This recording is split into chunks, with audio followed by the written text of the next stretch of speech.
Masalah. Sudah join semua?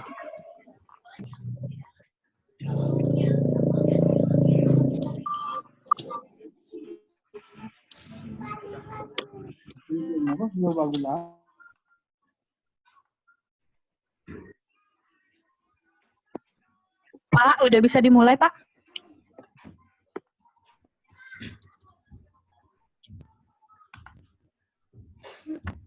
Asal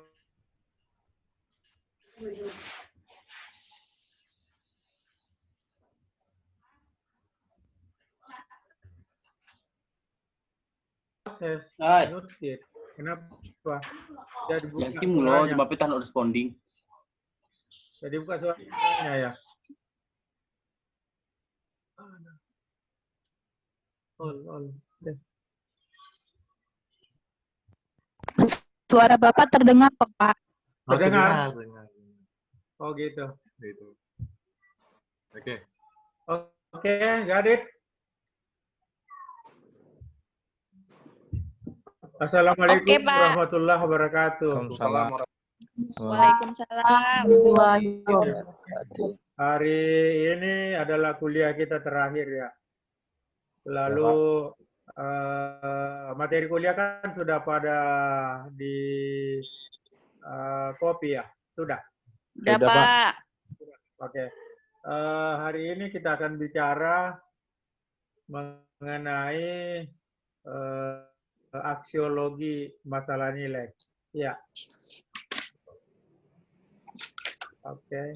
Jadi artinya sekarang ini kita berbincang mengenai nilai. Oke. Kadang-kadang kan kita berpikir, apa sih nilainya saya ini hidup? Itu kan setiap kali mengganggu pertanyaan yang belum kita bisa jawab. Ya. Ya. Kadang-kadang nilai kita bandingkan dengan yang baik. Kata yang baik dengan nilai kelihatannya sama. Padahal nilai adalah kita bicara tentang yang baik.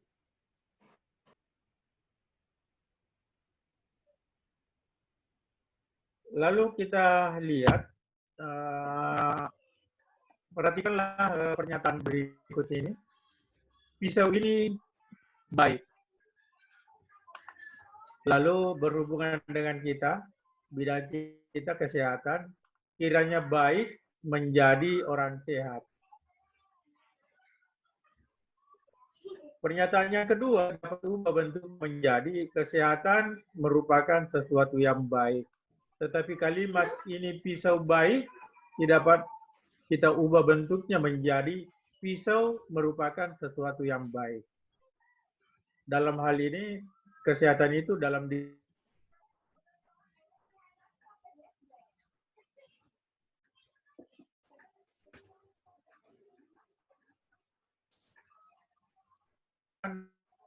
sesuatu. Nah, kita melakukan sesuatu ini, pisau itu masih harus kita sambung lagi sesuatu yang baik.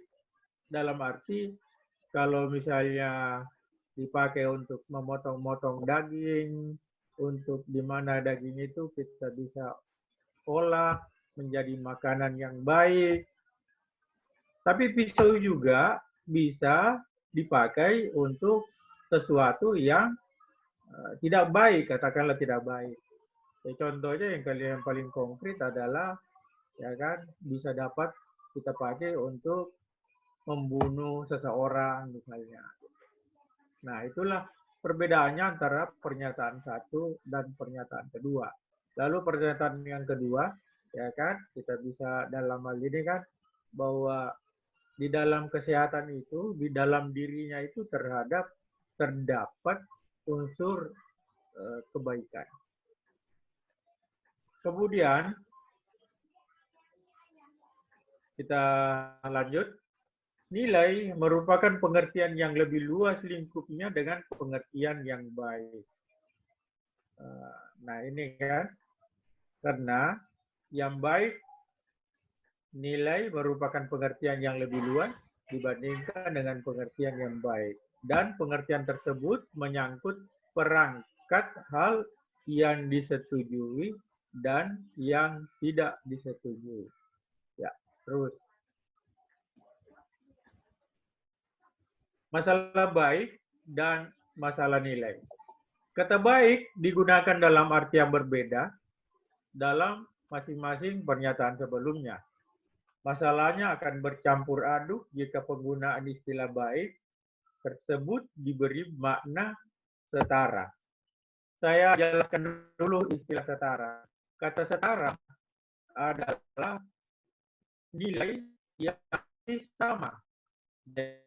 Setara, jadi kalau si A punya uang 100.000 satu lembar untuk membeli sesuatu yang memang harganya 100.000, lalu si B punya uang 50.000 dua.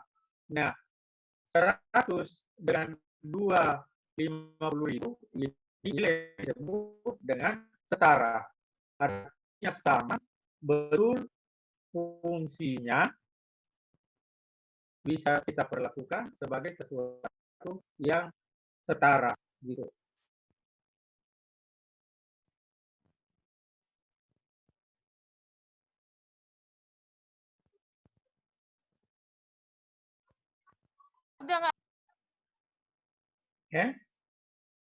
Kecuali jika kita dapat menunjukkan memang ada inti makna yang sama,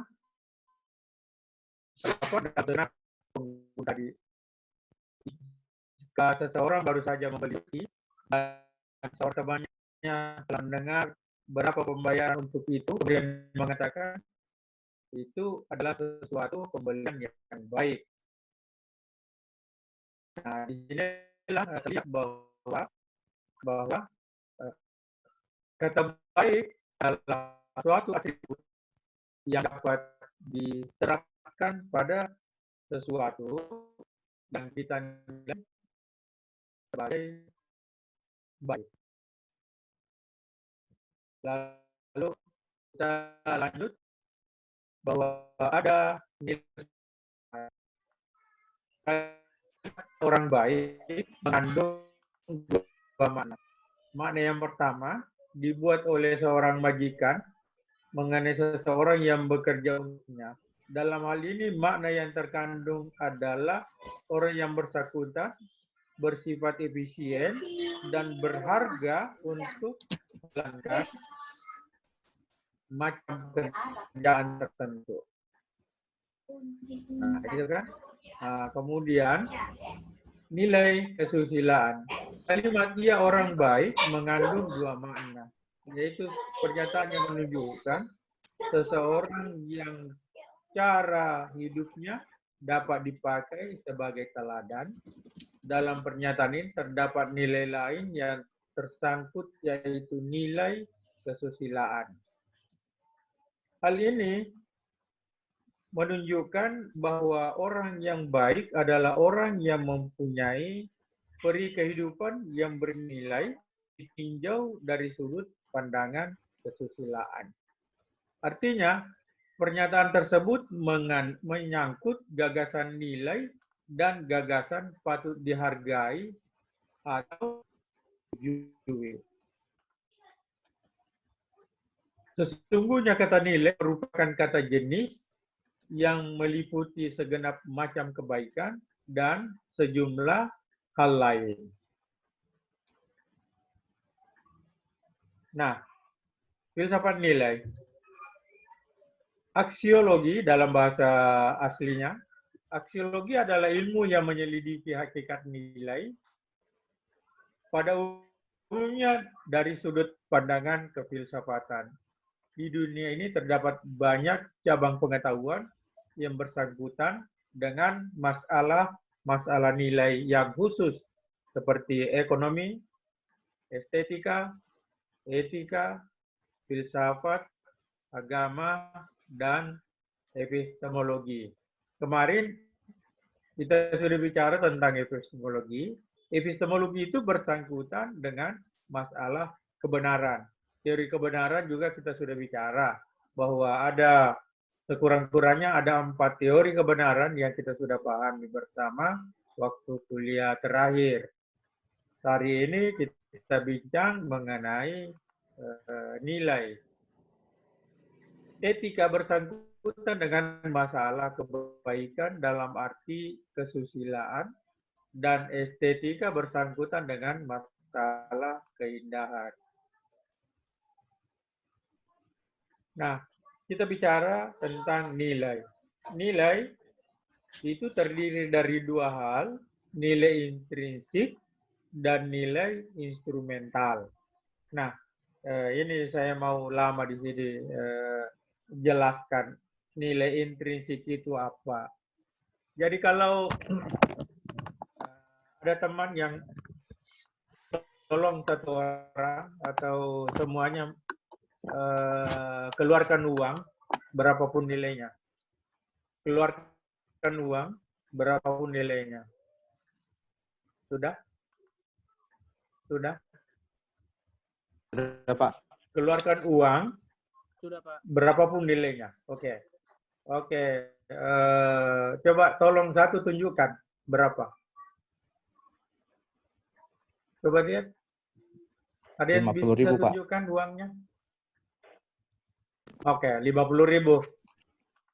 Satu lembar. Oke, satu lembar. Nah, di dalam kertas itu ya, oke. Berapa itu? 50.000, Pak. Berapa? 50.000. Oke. Nah, oke. Terima kasih. Perhatikanlah bahwa di dalam kertas 50.000 itu ada 2 hal yang terkandung di dalamnya, yaitu nilai intrinsik dan nilai instrumental. Nilai instrumental ialah barangnya, kertasnya itu. Kertasnya tadi yang segi 4 itu, ya kan? Itu adalah nilai intrinsik, nilai instrumental, instrumental, nilai barang. Dan masing-masing uang kertas yang kita punyai itu, ya, masing-masing memiliki 2 nilai. Yang pertama nilai instrumental dan nilai intrinsik. Nilai intrinsik adalah nilai yang melekat pada uang itu. Bisa paham? Bisa paham? Diulang, Pak. Bisa jelas? Nilai intrinsik, oke. Nilai intrinsik adalah nilai yang melekat pada uang itu. Artinya, nominalnya. Nominalnya. Kita bisa membeli barang-barang yang harganya 50.000 untuk 1 lembar itu, ya kan? Lalu barangnya sendiri, bendanya sendiri itu kalau kita pisahkan, maka sebenarnya dia adalah merupakan kertas yang ada gambarnya siapa gitu, ada tertulis di situ 50.000, ya kan? Nah, kertasnya itu adalah instrumental. Bisa dipahami? Pak. Bisa dipahami? Atau untuk contoh, bisa dipahami? Bisa. Contoh yang lebih baik, saya tahu bahwa saudara-saudara sudah memiliki ijazah. Ada kan? Ada ijazah S1, ada ijazah SMA, ada ijazah SMP, ada ijazah SD, oke? Masing-masing kan sudah punya ijazah kan? Ya. Ya, Ya, Pak. Oke? Kertasnya itu adalah punya nilai instrumental. dia sebagai nilai instrumentalnya. Ya kan? Tapi nilai intrinsiknya adalah dia menyatakan bahwa saudara telah tamat menyelesaikan pendidikan di S1. Apapun bidangnya, terserah. Ya kan? Bisa dipahami? Bisa, Pak. Dan ternyata ujung-ujung dari saudara bekerja, ujung-ujung dari saudara belajar di S2 ini sebenarnya adalah mencari nilai instrumental dan nilai intrinsik itu. Kan nanti kan kalau wisuda nanti akan ada keluar namanya, sudah keluar ijazahnya. Ya, ya kan? Ijazah. Ijazah.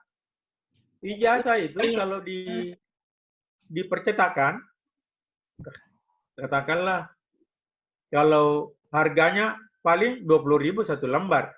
Ya, enggak. Satu lembar ijazah. Ya kan? Nanti, bentar lagi. Bisa dipahami? Bisa, Pak.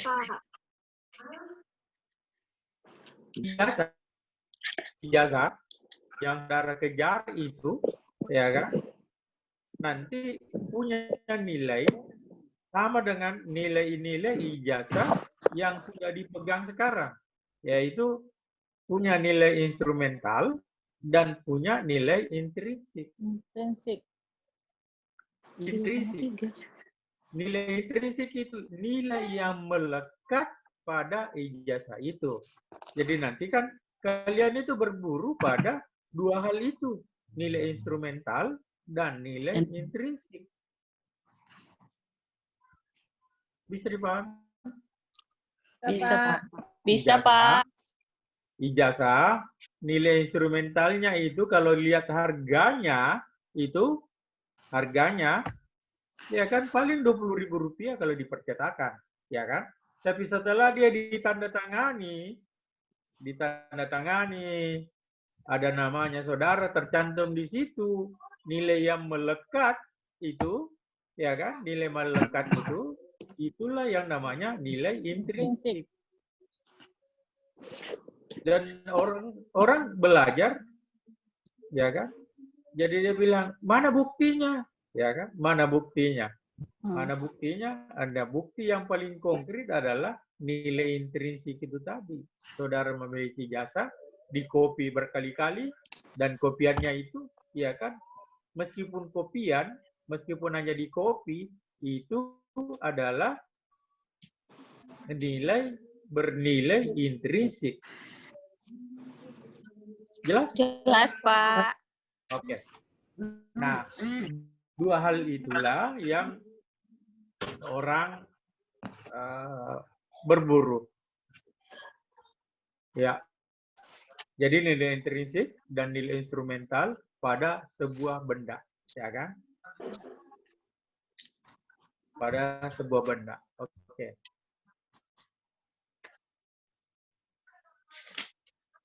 Kita teruskan? Ya, Pak.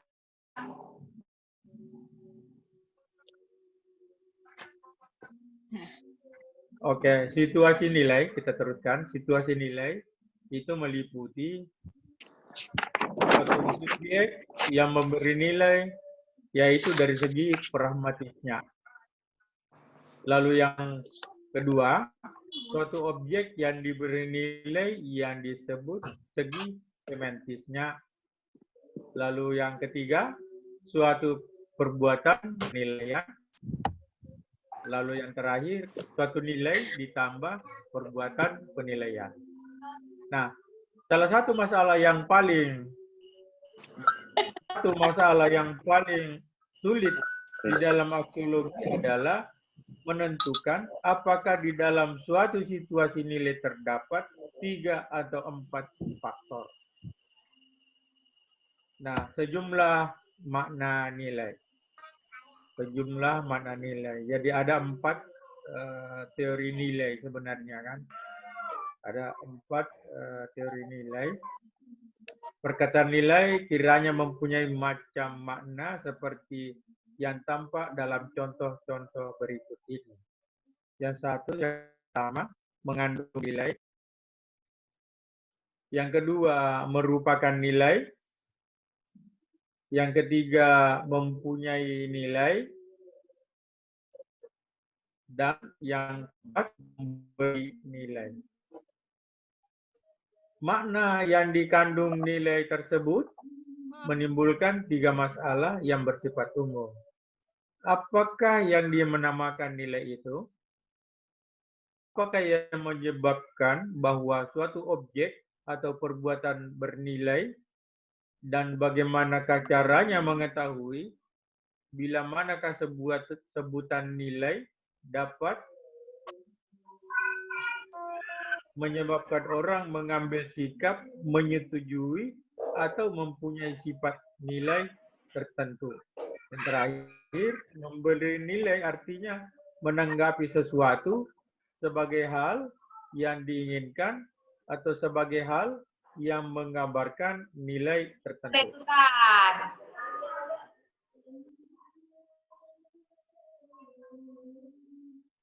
Makna yang dikandung nilai tersebut menimbulkan 3 masalah yang bersifat umum. Apakah yang dinamakan nilai itu? 2. Apakah yang menyebabkan bahwa suatu objek atau perbuatan bernilai, dan bagaimanakah cara mengetahui bila manakah sebutan nilai dapat diterapkan? Dan yang ketiga, proses kejiwaan apakah yang tersangkut dalam tanggapan-tanggapan penilaian, dan bagaimanakah cara menentukan makna-makna yang dikandungnya, serta verifikasi yang dapat dilakukan terhadapnya. Nah, kita mulai dari teori pertama. Teori pertama nilai. Nilai merupakan kualitas empiris yang tidak dapat didefinisikan. Teori pertama, nilai merupakan kualitas empiris yang tidak dapat didefinisikan. Adalah suatu segi barang sesuatu yang merupakan bagian dari barang tersebut dan dapat membantu melukiskannya. Sedangkan kualitas empiris adalah kualitas yang dapat diketahui melalui pengalaman. Sebagai kualitas empiris, nilai tidak dapat didefinisikan. Contohnya adalah pernyataan, pisang itu kuning. Satu-satunya cara untuk mengetahui pisang itu kuning adalah melihatnya dengan mata kepala sendiri. Sebagaimana kualitas empiris, kuning tidak dapat didefinisikan, kuning tidak dapat dihubungkan kepada unsur-unsur lain. Jadi artinya warna kuning itu kita tidak mampu menjelaskan secara definisi apa sih kuning itu, ya kan? Kecuali yang ditunjukkan kepada seseorang bahwa kuning itu seperti warna emas misalnya, contohnya. Karena semakin didefinisikan kata kuning itu, sekian amplitudonya, sekian ritmenya, ya kan, sekian gelombang yang terdapat pada kuning itu, semakin tidak jelas apa yang disebut kuning itu. Tapi begitu dikatakan kuning adalah ini, ditunjukkanlah warna kuning, maka orang serta-merta mengatakan, oh itu tuh yang dikatakan kuning.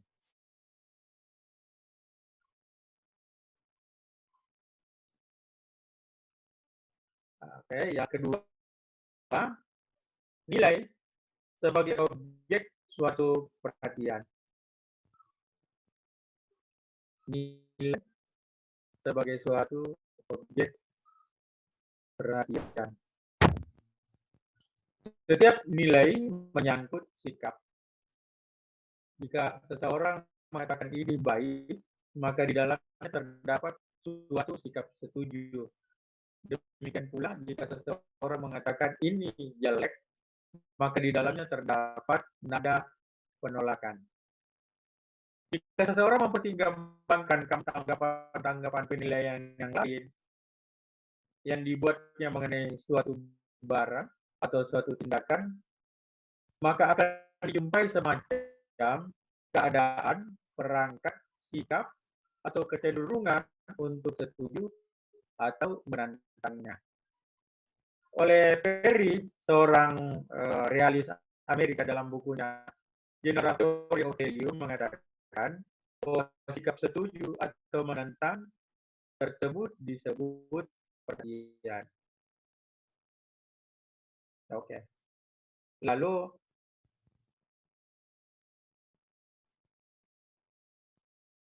Lalu apa kaitannya, apa hubungannya antara nilai perhatian ini dengan saudara menuntut ilmu S2? Ya kan? Ya kan? Ini butuh kesabaran dikit, bahwa teori perhatian itu, ya kan, jadi seorang dokter yang praktek, katakanlah praktek, dulunya dia hanya nulis Dokter Rasbullah praktek jam 15, jam 7, jam 5 sore sampai jam 9 malam. Setelah dia master, maka buru-buru dia ubah tanda apa namanya itu menjadi dokter X MKM. Apa maknanya ini? Dari segi teori nilai, maka orang yang lewat akan melihat bahwa dokter yang kita selalu lewati itu ternyata master. Nah, mulai nilai perhatian. Begitu juga dengan bos kamu. Bos kamu, kau tulis namamu MKM nantinya, ya kan? Kan bos kita itu kan tidak mampu meneliti semua teman-temannya, teman sejawatnya.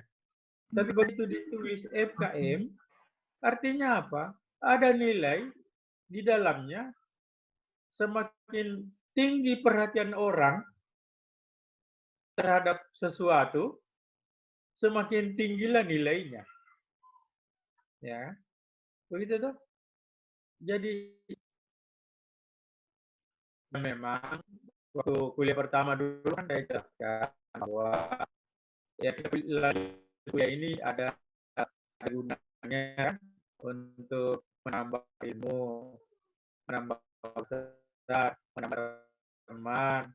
Nah, sekarang saatnya tiba saya saat mengatakan bahwa saya akan menambah nilai, ya kan?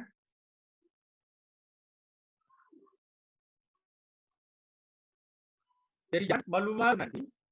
Jangan malu begitu tomat. Dinyatakan master, tulis namamu, ganti papan namamu, ganti namamu di kantor dan magister. Kenapa? Karena itu ada unsur perhatian.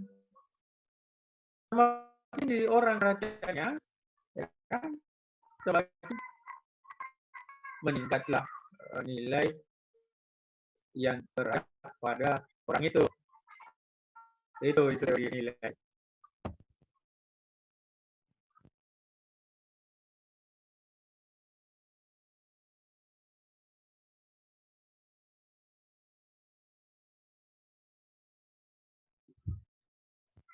Itu teori nilai. Nah, lalu nilai sebagai suatu perbedaan. Jadi bagaimana? Ya terang bahwa orang soleh mempertinggi itu kan adalah pertama-tama menunjukkan bahwa saya bersoleh, saya bersisir dan sebagainya. Itu kan untuk menunjukkan bahwa dalam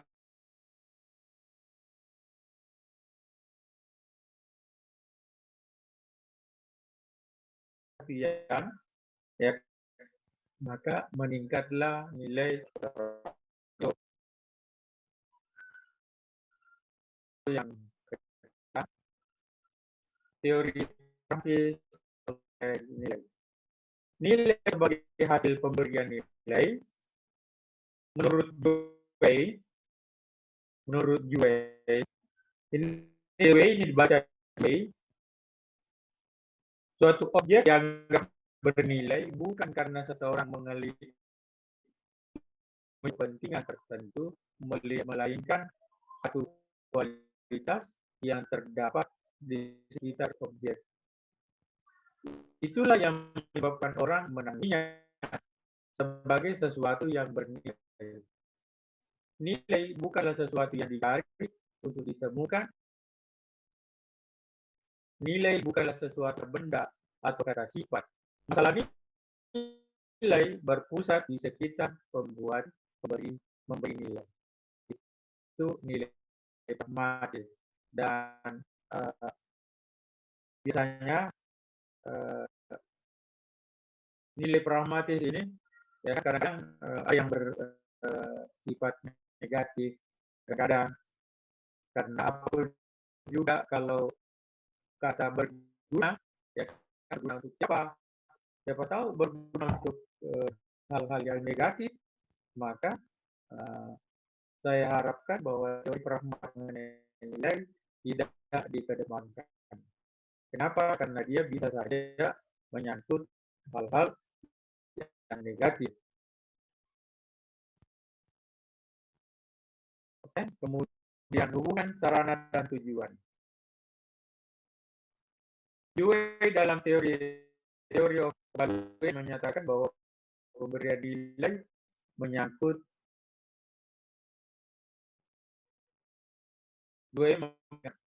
dalam teorinya menyangkut perasaan, keinginan dan sebagainya. Pemberian nilai tersebut menyangkut tindakan hal untuk menumbuhkan mana dan tujuan. Nah, lalu ini saya katakan bahwa sarana itu sendiri dapat menimbulkan sebab akibat yang berbeda sama sekali dengan apa yang diramalkan. Tujuan mengalahkan segala macam cara, ya itu yang dipakai para orang yang kadang-kadang tidak bertanggung jawab. Kemudian nilai yang digunakan, nilai-nilai yang diciptakan oleh situasi kehidupan. Pemberian nilai bermula hanya ketika orang menghadapi suatu masalah. Pada suatu keadaan yang di dalamnya terdapat kegagalan dan ketidaktertiban. Menurut Dewey, setiap situasi menciptakan nilai-nilai. Sehingga tidak ada nilai yang abadi, tidak hanya nilai-nilai yang senantiasa berubah-ubah, yang tergantung pada keadaan. Selama hasil penilaian Anda memajukan tujuan-tujuan bersama, maka selama itu hasil penilaian itu tersebut benar.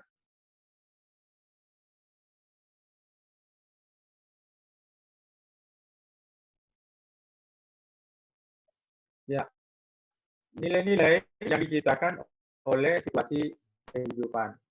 Pemberian nilai bermula hanya ketika orang menghadapi suatu masalah.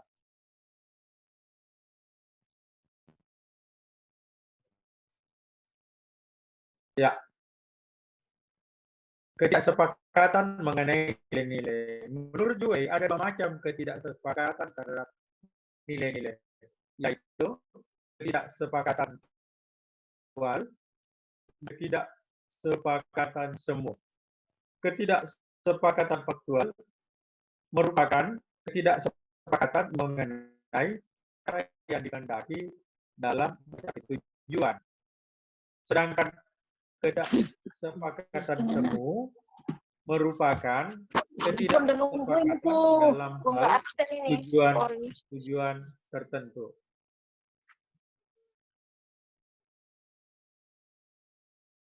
Nah, lalu teori yang terakhir, nilai sebagai esensi. Slide berikutnya. Nilai sebagai esensi. Nilai ada dalam kenyataan, namun tidak bereksistensi. Artinya apa? Orang paham bahwa ada nilai di situ, tapi nilai tidak menampakkan diri di situ. Dia tidak bereksistensi. Apa artinya tidak bereksistensi? Nilai tidak berada dalam ruang dan waktu. Berhubung dengan itu, nilai-nilai tersebut haruslah merupakan esensi-esensi yang terkandung dalam suatu benda atau suatu perbuatan-perbuatan. Pandangan di atas erat hubungannya dengan ajaran Plato dan Aristoteles mengenai forma-forma, bentuk-bentuk, dan ditampilkan oleh Nikolai Hartmann dalam bukunya yang berjudul Ethics. Ya, Hartmann mengatakan nilai-nilai bukan hanya tidak tergantung pada eksistensi, melainkan juga pada jiwa. Sedangkan menurut Immanuel Kant, nilai merupakan alam yang mendasari, yang nyata ada, dan yang abadi.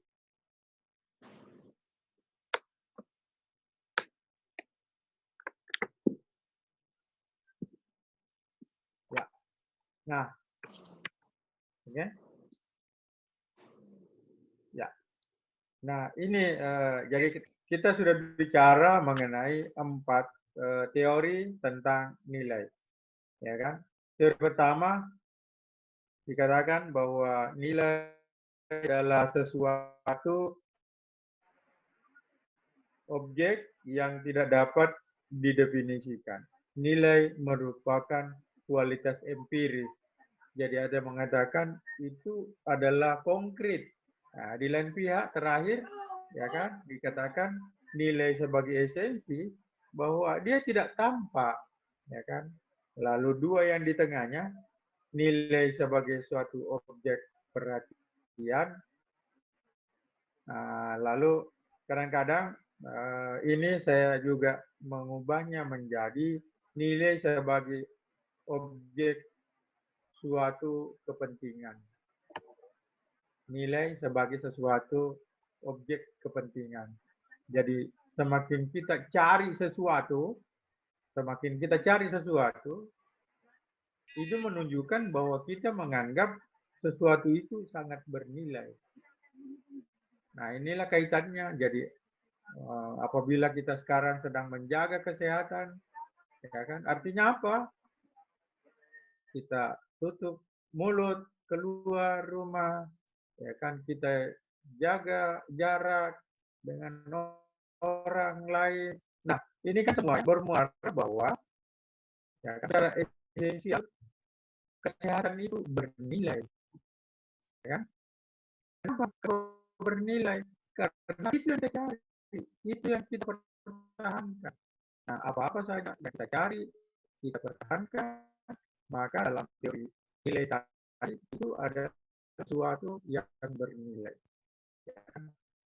Nah, lalu tadi nilai instrumental dengan nilai intrinsik sudah jelaskan bahwa ijazah yang saudara cari itu sesungguhnya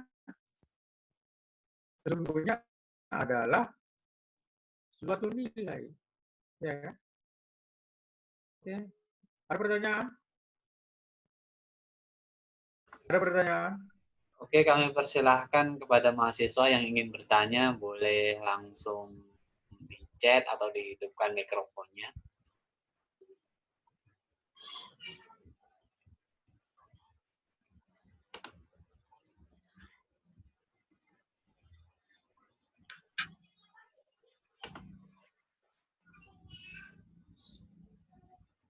Jadi ada 4 teori nilai yang saya sudah jelaskan. Setiap benda, setiap hal, ya kan, punya nilai instrumental dengan nilai intrinsik, ya. Nah, hubungan antara sarana dengan tujuan sudah terlihat bahwa ada nilai di balik itu adalah rangkuman dari kuliah kita pada hari ini.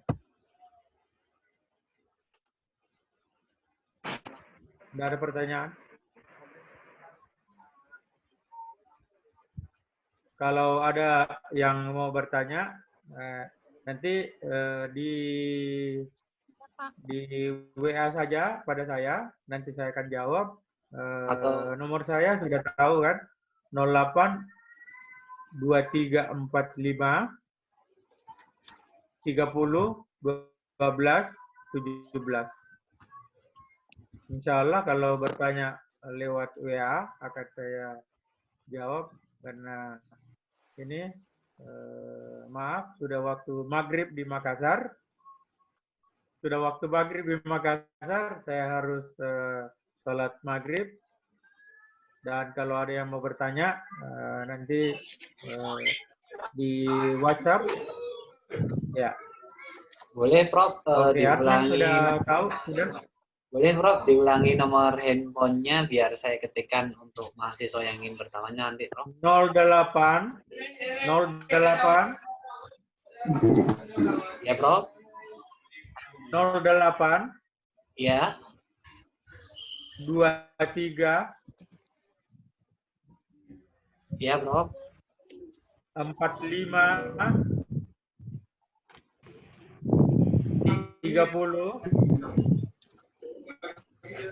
12 11.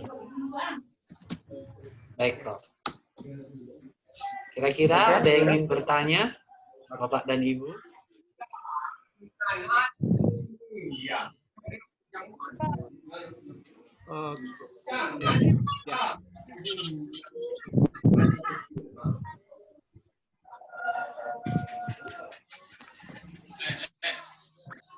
Nampaknya cukup, Prof. Oke.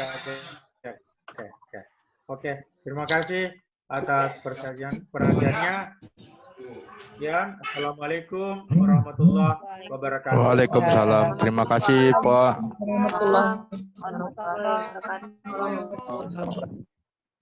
Si Pak. Oke, kepada Bapak dan Ibu, mahasiswa mungkin nanti ada sedikit pengumuman dari Ibu Safrina. Kita tunggu dulu mengenai selanjutnya mungkin UAS dan lain sebagainya. Kita tunggu Ibu Safrina untuk memberikan pengumuman.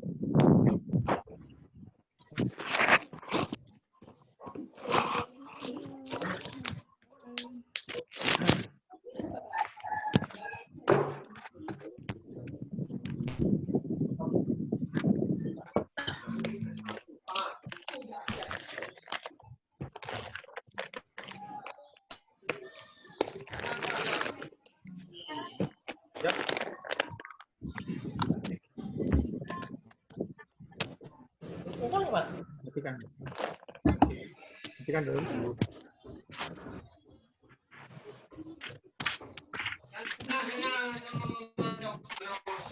Tentang kuliah.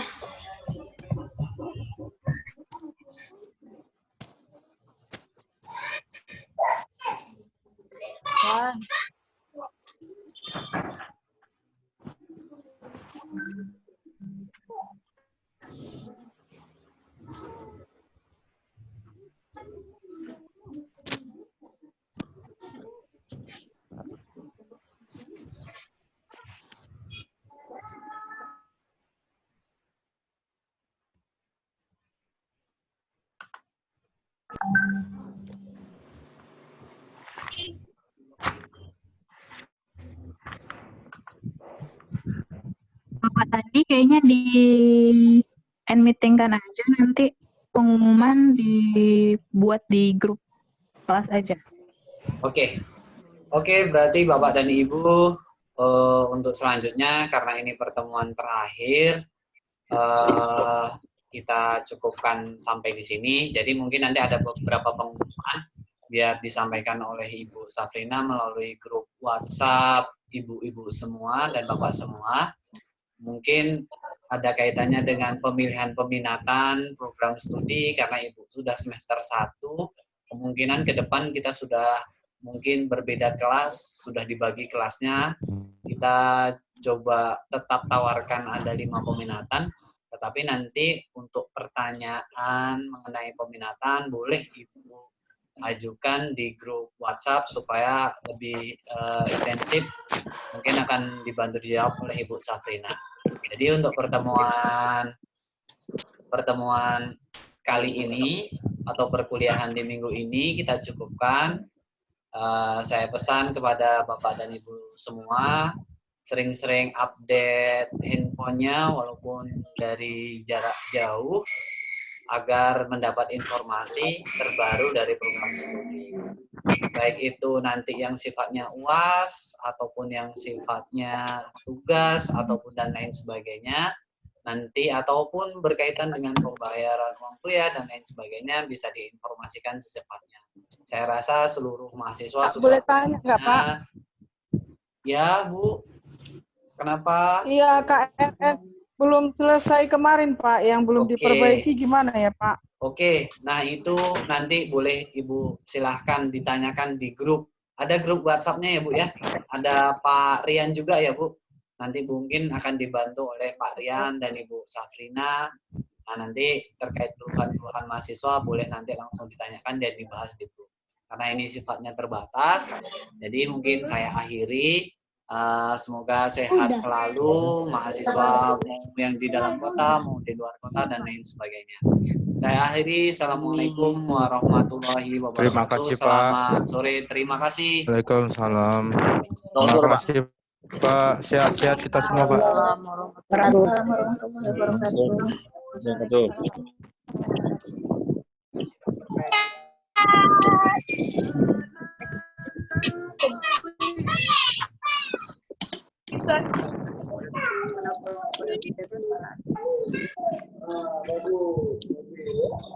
Ya, itu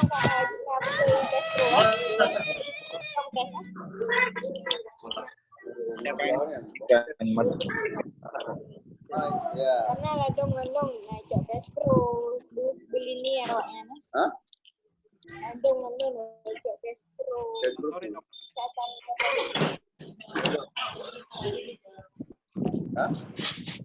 Pelayanan. Enggak loh.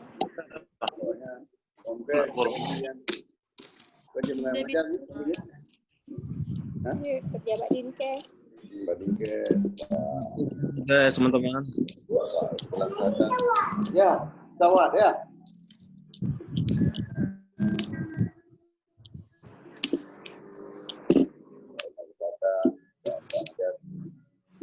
Kan mengandung kemarin kata masuk. Castro, cok Promkes. Promkes kan? Mengajar gimana dia.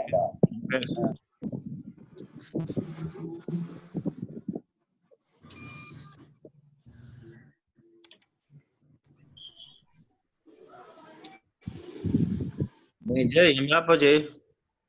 Hai Bang. Ambil apa?